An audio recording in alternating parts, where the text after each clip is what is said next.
Hey you are listening to the Latter-day Ladypreneur podcast. This is Sarah Allred, your host. Dive into a sweet mix of interviews with business gurus, as well as solo episodes with me about the business lessons that have transformed me along this journey, with some sweet connections to Nephi, Esther, and all your other scriptural heroes thrown in the mix. Look, over a year ago, I was paralyzed. Business profits were almost non-existent, and it seemed pointless to keep spending hours on this business of mine when I could have made more at McDonald's.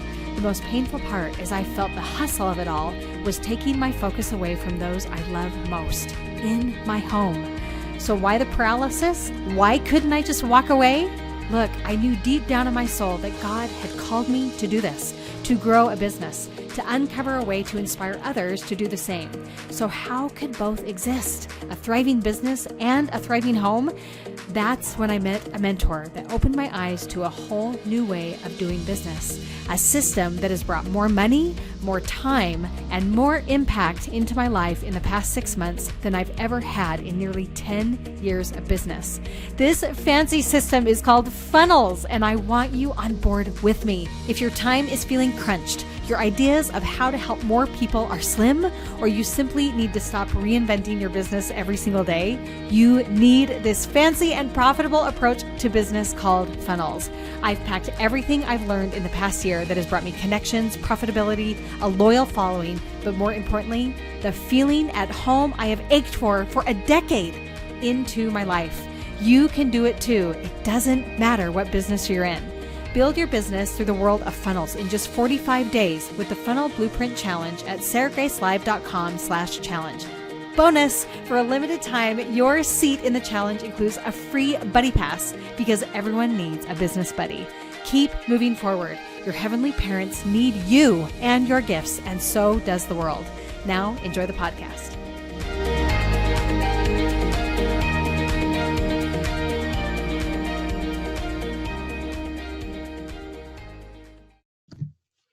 Hey, you, it is Sarah with Sarah Grace Live. Welcome back to the Latter-day Ladypreneur podcast. Really glad to have you back.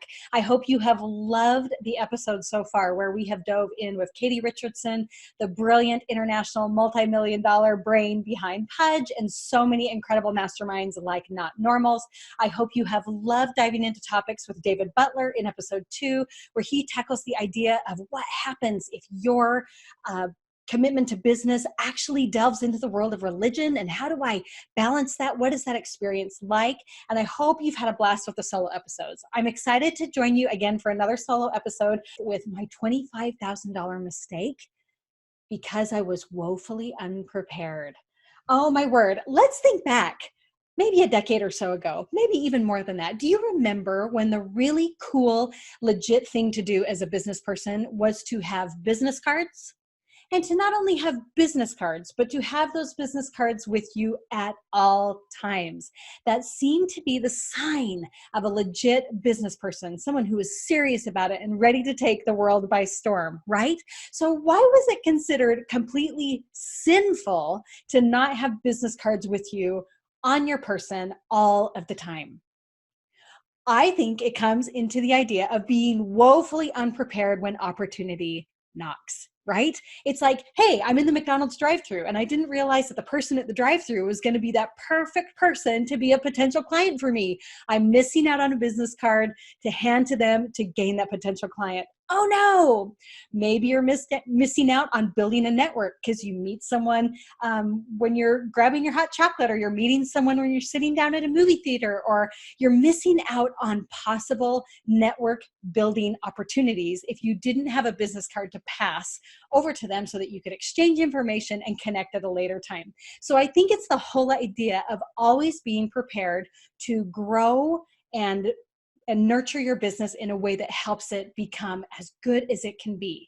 Well, how does that apply now? We're not necessarily business card people, especially in a digital age. There are a lot of other ways to exchange information effectively, but we don't want to be missing out on those potential clients. We don't want to miss out on building a network. Like, we want to be prepared for those opportunities so that we maximize every opportunity to grow and nurture and build this business to what it can become. Well, let's even mirror it within the church. How do we keep people constantly progressing on the path to stronger experiences and testimonies with the Savior.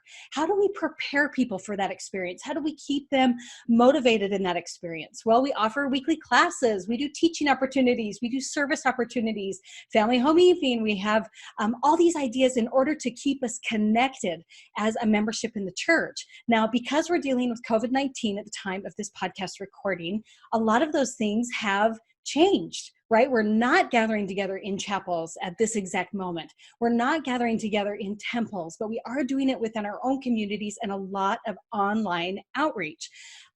I also think a lot about the commitments that we encourage our members to make. As they progress in their testimonies of the Savior, we are asked to make commitments through ordinances and covenants within the Church of Jesus Christ of Latter-day Saints. And what I've learned from this, observing this, living this, and also living in the business world, is that every strong movement or platform has a clear path that leads towards further progression and commitment. I think it's pretty easy as a member of the church to say, yes, I know where those commitment levels are. They are baptism, they are my ordinances in the temple, et cetera, et cetera. But what about in your business? Sometimes it's equally easy. You may say, I know someone comes to my business and when they pay me for a product, that's a form of commitment, right? We are looking for the long term. We want people to keep coming back to our businesses, continuing to make commitments within our communities or purchasing more products, just like we hope that we continually grow through the Church of Jesus Christ of Latter-day Saints, right? So let me pull you into a story in which I found myself woefully unprepared, and it cost me a lot of money and a lot of growth in my business. So nearly a decade ago, I had a huge, shiny, sparkly opportunity to jumpstart a new business idea.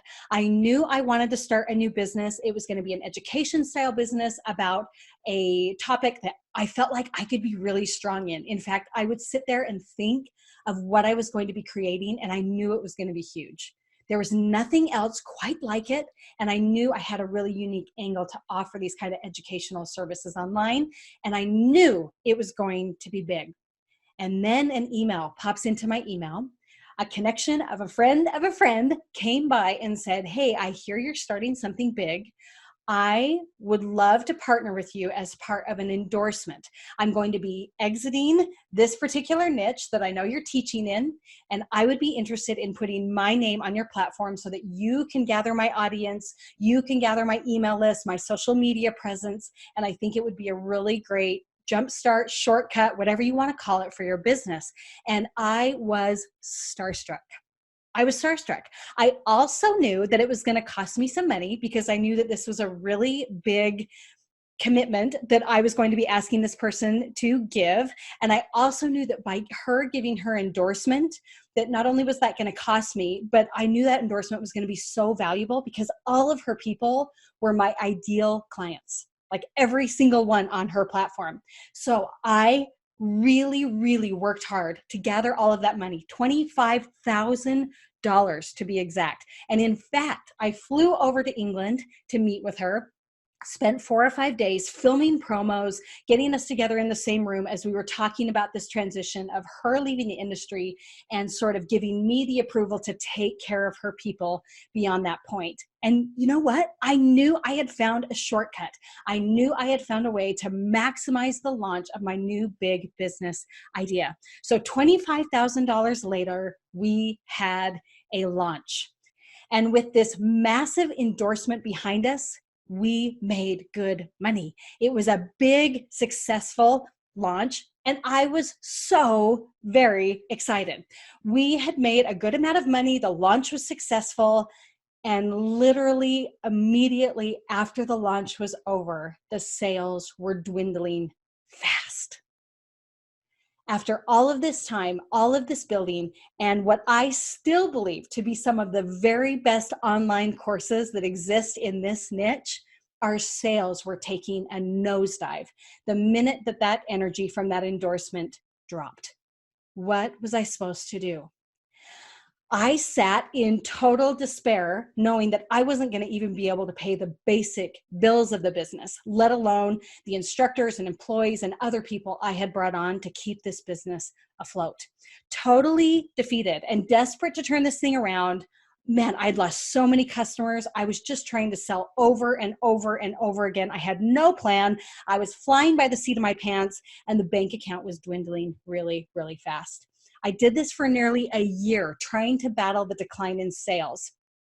When I sat in on a training by Jim Rohn, when he brought to light the massive $25,000 mistake I had made. He said, quote, "The fortune is in the follow-up." I had had no efforts put into the follow-up of the people that joined during that endorsement. I had no system in place to follow up with those who had purchased a course other than handing them a login. I had no system to follow up with those who hadn't purchased a course other than saying, "Hey, here's the next course. You should buy one." I had no system even to follow up with people who had joined our email list for free training. Let's talk about how critical that kind of a follow-up can be. Grant Cardone, who is salesman extraordinaire, gives some statistics. So if you're a numbers person, you're going to want to dive into this, right? If you have a piece of paper, you can write this down, or you can also catch this podcast on YouTube at Sarah Grace Live. So listen to these sales statistics. He says 48% of salespeople never follow up with a prospect. 48% people. Woo! 25% of salespeople make a second contact and stop. 12% of salespeople only make 3 contacts and stop, and only 10% of salespeople make more than 3 contacts. Okay? I want you to hear these numbers because I'm going to go through a second set in just a minute. I want you to hear these numbers both as a business person and also as someone who's a member of the Church of Jesus Christ of Latter-day Saints when it comes to staying enriched in the gospel, okay? Staying converted and committed, okay? Here's the other set of numbers. 2% of sales are made on the first contact. Did you hear that? 2%. And this is with professional salespeople. 3% of sales are made on the second contact. 5% of sales are made on the third contact. 10% of sales are made on the fourth contact. Okay, you ready for the big number? How many do we have left, huh? 80% of sales are made on the 5th to 12th contact. Whoa, does that change everything? So all of a sudden having an endorsement come in and say, "Hey, this product is super cool, you should grab it," with only one exposure to that endorsement, you are going to get less than 2% of your sales from that one exposure. Whoa, we need some serious follow-up, right? Some serious follow-up. So how critical is it? Well, you saw my story. I was woefully unprepared. The fortune may have existed initially for a split second in that $25,000 endorsement, but truthfully, the fortune was lost in the lack of follow-up. There is really no shortcut to growing a business.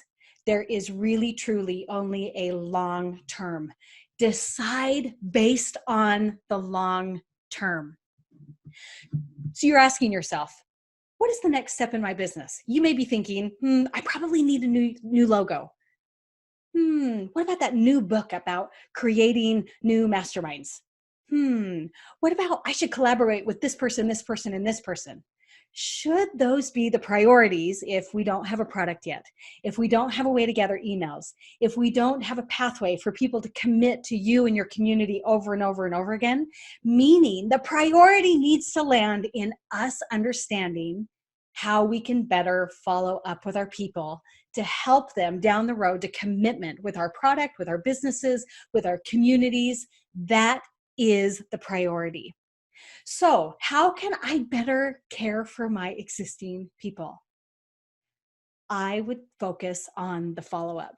And if you need a little motivation from someone outside, let's quote Steve Jobs. He says, if you really look closely, most overnight successes took a long time.